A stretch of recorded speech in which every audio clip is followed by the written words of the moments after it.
Salut YouTube, j'espère que vous allez bien. Ça fait 7 ans que j'ai pas changé mon PC. Je vais introduire cette vidéo avec une petite anecdote. Venez, on va se mettre sous la lumière, je vais installer les petites lumières et tout, ça va être incroyable. Il y a 7 ans, j'ai changé ce PC parce que j'étais sur un gros documentaire. Je sais plus c'était pourquoi, mais c'était une vidéo de genre 1 heure. Je me rappelle, j'avais tourné avec l'A7 II, pas S, l'A7 II, tout simple. Et en fait, mon ancien PC faisait que crash. Je n'arrivais plus à ouvrir le projet. J'étais à quelques jours de rendre le projet. Je pouvais plus ouvrir le projet. Impossible. Donc j'ai dû changer en urgence le PC et c'est le PC que j'ai actuellement. Mais là, je reviens de Thaïlande. J'ai filmé tout un documentaire avec des nouvelles caméras, des nouveaux formats, des nouveaux codecs en 4:2 10 bits. En 4K, 50 FPS, des trucs un peu lourds. Il n'y a pas vraiment beaucoup d'effets dans tout le documentaire. Il y a juste de la belle colorimétrie, 2-3 textes et ça a complètement atteint ses limites. C'est mort, je peux plus. C'est pas possible, ça me fait perdre énormément de temps, ça me fait perdre énormément d'argent. On est à la veille de recevoir mes nouveaux composants. Je me suis refait une config de bâtard. Je me languis trop de tout monter. Je suis parti sur alors c'est des tout nouveaux, donc je vais essayer de pas me tromper, mais je crois que c'est les Core Ultra, c'est plus i7, i5, c'est Ultra. Je sais pas pourquoi Ultra, ça fait vendre Ultra, on dirait c'est un truc de fou, mais c'est un Ultra 7. Et là, je sais qu'il y a pas mal de gens qui connaissent un petit peu les PC qui vont se dire, mais pourquoi il a fait ça? Pourquoi il a pris un Ultra? C'est des tout nouveaux sockets, c'est des toutes nouvelles architectures. Parce qu'en réalité, les Ultra, ils ont été accueillis par tout le monde comme si c'était des processeurs qui allaient vous faire gagner énormément d'FPS pour le gaming. Mais ils ont pas du tout été faits pour le gaming. Si vous recherchez bien, en fait, ils pètent tous les scores sur les logiciels dont moi j'ai besoin. Sur les logiciels comme les logiciels de montage, les logiciels de 3D. Pour l'instant, c'est les meilleurs processeurs, à part si on compte pas les AMD Threadripper là qui ont je sais pas combien de cœurs. Donc je vais passer de 6 cœurs à 20 cœurs. C'est quoi des cœurs? Ça fait quoi? Les cœurs, je saurais pas trop comment vous expliquer. C'est un petit peu compliqué à expliquer, comme expliquer un processeur. En vrai, je saurais pas trop vous le résumer. Mais en gros, retenez que pour les logiciels de montage, etc., les cœurs, c'est ce qui va être le plus efficient. Et je vais passer de 6 cœurs à 20 cœurs. Je vais passer d'une architecture qui date d'il y a 7 ans à une architecture qui est toute nouvelle. Donc j'ai tout changé, processeur, carte mère. Je passe de la DDR4 à la DDR5. Les fréquences, je crois qu'elles doublent, voire presque triplent. Donc vraiment, ça va être incroyable. Je vais vous montrer juste là, regardez le documentaire. Donc il a été tourné en 4K 50 FPS. Là on est vraiment documentaire terminé. C'est inutilisable. Je lance rec, ça bug. Je rajoute juste un effet de flou et un zoom et c'est terminé. Le PC on l'a perdu, c'est fini. Ok, je vous laisse imaginer sur des heures et des heures de montage. Là, le documentaire il fait 40 minutes à la fin. Ça m'a pris 2 bons jours en entier pour le faire et c'était un enfer. Il fallait vraiment changer ça. Je l'adore, mon i7 7800, mais là, il est capoute. Et pourtant, vraiment, il a tenu. Il a tenu vraiment très longtemps. À l'époque, je l'avais acheté plein tarif. Il était à 380 €, je crois, quelque chose comme ça. Et vraiment, en vrai, il tient. Genre, pour du gaming, je le garderai. Mais on joue plus trop. Je fais beaucoup de montage. Fallait changer ça. T'es hype un peu? Je suis très hype, vraiment, je suis ultra hype. Je suis hype de faire l'avant-après parce que là, je vais le recevoir. Je vais vous faire le démontage, le montage, il va y avoir quelques petits plans, mais je ne vais pas trop vous emmerder avec ça parce que globalement, vous connaissez déjà. Mais surtout, après, on va retourner sur le même documentaire et on va voir comment ça tourne. Et vraiment, je suis presque sûr, c'est impossible qu'avec un processeur comme celui que j'ai commandé, ce soit pas fluide et ça va pas me faire gagner énormément de temps. Il y a eu une grosse problématique entre guillemets, pendant la recherche de quel processeur j'allais prendre. Des fois, Apple, ils sortent des trucs, ça fait chier de le dire parce qu'au niveau du prix, c'est extrêmement cher comparé à la concurrence à chaque fois. Mais des fois, ils sortent des trucs, ça te fait péter le crâne. Et là, Apple, pour ceux qui savent pas, ils sont passés de processeurs Intel et AMD à faire leur propre processeur et leur propre architecture. Donc le M1, M2, M3 et M4, si je dis pas de bêtises, je m'y connais vraiment pas trop. Mais quand j'ai vu les résultats, j'ai dit waouh, putain, ça me donne envie de passer chez Apple. Mais il y a beaucoup d'inconvénients qui font que je ne passerai pas chez Apple. Notamment un qui est la satisfaction de monter son PC, d'avoir son PC fixe. Je donne le lapin nain bélier. Ça c'est Nesquik, c'est mon lapin.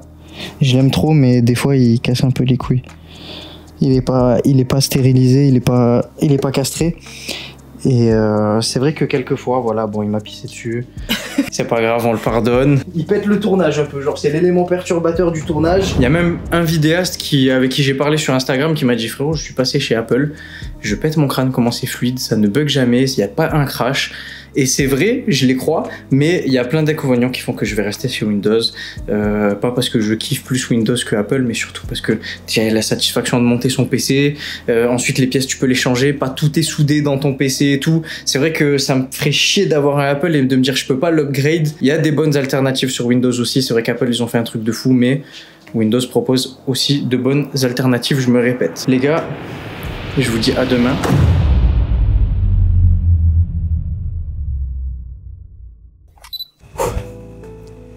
Il s'est passé que de la merde.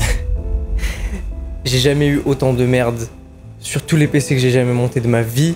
J'ai peut-être pas changé le mien depuis 7 ans, mais j'ai monté plein de PC entre temps. Ça m'est jamais arrivé ce qui m'est arrivé avec ce PC.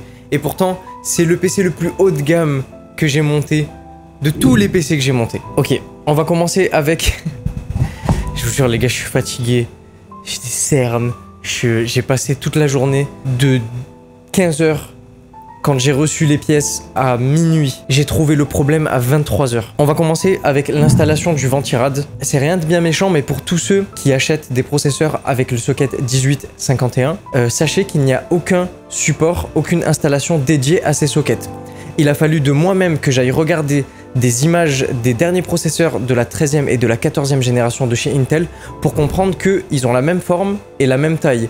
Et que du coup, les sockets en 1851 s'installent exactement pareil que les sockets en 1700. Puisqu'il faut savoir qu'avant, les processeurs Intel étaient carrés, maintenant ils sont un petit peu plus rectangulaires, ils sont étirés vers le haut. J'en ai déduit que, vu que les processeurs de 13e et de 14e génération étaient eux aussi tirés vers le haut, qu'ils étaient de la même taille et que je pouvais les installer, suivre étape par étape l'installation du 1700. Ça allait marcher sur les sockets en 1851. Oui, alors il y a beaucoup de chiffres, il y a beaucoup de termes techniques, mais je vous jure que comparé aux merdes que j'ai eu, c'est que le début. C'est vraiment, là, c'est du facile. Donc, ça s'est installé correctement et le Ventirad fonctionne très bien, il refroidit à merveille, tout va bien. J'ai vraiment cru que j'allais renvoyer les produits, vraiment, je vous parle très sérieux, j'ai cru que j'allais renvoyer les produits, j'ai pété un boulard. Le BIOS MSI. J'installe tout, tout s'allume, tout fonctionne correctement, pas de message d'erreur sur la carte mère, pas de bip bizarre, rien de particulier. MSI, j'ai l'habitude de faire des PC, j'ai l'habitude des cartes mères MSI, j'ai jamais été déçu, mais là, je rachèterai plus jamais une carte mère MSI de nouvelle génération. C'est mort, c'est terminé. Je suis bloqué dans le BIOS. C'est-à-dire que le BIOS détecte tous mes disques durs, bonne nouvelle, mais je ne peux booter aucun de ces disques durs, notamment celui qui a le Windows. J'avais bien vérifié la compatibilité avec Windows 10, il fallait que ce soit la dernière mise à jour de Windows 10, la 22H2, et pourtant, je ne peux pas boot mon disque dur Windows. Je suis bloqué dans le BIOS. Et les gars, j'ai ce putain de BIOS de merde. Frère, je me suis tapé le BIOS de fond en comble, genre pendant au moins 4-5 heures. Je n'en peux plus. Ce BIOS, le Click BIOS X de chez MSI, il est abominable, il est dégueulasse. Alors d'habitude, c'est très simple. Quand je peux rien booter, sur MSI en tout cas, puisque je vous rappelle que j'ai fait beaucoup de PC avec des cartes mères MSI, je désactive le UEFI. Je saurais pas vous dire exactement ce que c'est, mais c'est un truc de mal compatibilité avec les disques durs. Donc dès que tu le désactives, ça passe sur un autre mode et tu peux utiliser tes disques durs et booter tes disques durs. Là, le truc, c'est que je ne trouve pas la fonction pour désactiver le UEFI. Et spoiler, je ne le trouverai jamais. Donc tu peux plus passer de UEFI Legacy, je sais plus comment ça s'appelait chez MSI, à un autre mode. Alors, au bout d'un moment, qu'est-ce que je fais? Je prends un disque dur externe, j'installe un installateur Windows 11, et je me dis, bah c'est pas grave, je vais prendre un nouveau disque tout propre et je vais installer un Windows 11. Donc c'est ce que j'essaye de faire, et même ça, ça ne marche pas. Et je me retrouve face à un autre problème. Comme je ne peux pas désactiver le UEFI sur ma carte mère, eh bien aucun de mes disques durs ne fonctionne. Même en installant sur un nouveau disque dur tout neuf, tout propre, Windows 11. Mes disques durs étaient tous en format MBR. Les gars, là, je vais vraiment vous perdre, parce que même moi, je me suis perdu. Et tout ça, j'ai dû le deviner, vraiment. Ça a pris des heures et des heures, j'ai dû le deviner, c'était marqué nulle part. Dans le BIOS, à aucun moment, j'ai eu un message d'erreur comme quoi tous mes disques durs étaient en format MBR. On m'a mis un message d'erreur pour me dire « Attention, tous tes disques durs sont en format MBR, ça ne va pas fonctionner. Il faut que tu les passes au format GPT. » Alors, je décide de rentrer dans la ligne de code et de formater un disque dur en GPT. À partir de ce moment-là, je peux installer Windows 11. Mais là, les gars, c'est des heures et des heures et des heures et des heures qui sont passées. Là, je vous l'explique en quelques minutes, mais j'ai mis genre 5-6 heures à deviner que c'était ça le problème, parce que jamais de la vie j'aurais pu me dire ah mes disques durs sont en MBR, il faut les passer en GPT, je savais même pas que ça existait. J'ai le bureau, je regarde dans mes espaces de stockage, tous mes autres disques durs sont bons, ils n'ont pas été endommagés, j'ai pas perdu de dossier, et là je repensais à toutes les fois où je me suis dit mais est-ce que je passerai pas sur Mac? Est-ce que je passerai pas sur Mac? Ou en première partie de vidéo, je vous ai donné tous les arguments de pourquoi je suis pas passé sur Mac. J'ai un petit peu regretté, je vous mens pas. Donc le PC est là, il fonctionne. J'ai un petit goût amer quand je l'utilise encore, parce qu'il m'a vraiment fait perdre littéralement toute une journée de travail. Et j'ai donc perdu le projet DaVinci Resolve du documentaire que j'ai fait en Thaïlande. C'est pas grave, la vidéo était terminée, de toute façon il n'y a pas de modification à faire dessus. Le seul truc dommage, c'est qu'on peut pas voir l'avant-après. Le projet qui tourne avec mon ancien PC et le projet qui tourne avec le nouveau processeur, la nouvelle RAM. Vous savez quoi? Je vais vous faire un update de comment ça se passe avec le nouveau processeur, comment ça tourne sur DaVinci Resolve, est-ce que ça tourne bien sur un gros projet. Ce projet, ça va être cette vidéo. Et je vais vous donner des news sur Instagram. Donc n'hésitez pas à venir me suivre sur Instagram, yuzu-prod. Et je vous donnerai des news en story. Merci d'avoir regardé la vidéo jusqu'au bout. Je vous donne très rapidement des nouvelles de mon ressenti avec le nouveau processeur Ultra 7 sur DaVinci Resolve sur Instagram. Donc n'hésitez pas à venir me suivre sur Instagram, c'est très important. N'hésitez pas à vous abonner à la chaîne pour plus de contenu si vous voulez suivre l'aventure. Et moi je vous dis à une prochaine vidéo. Merci. Yuzu.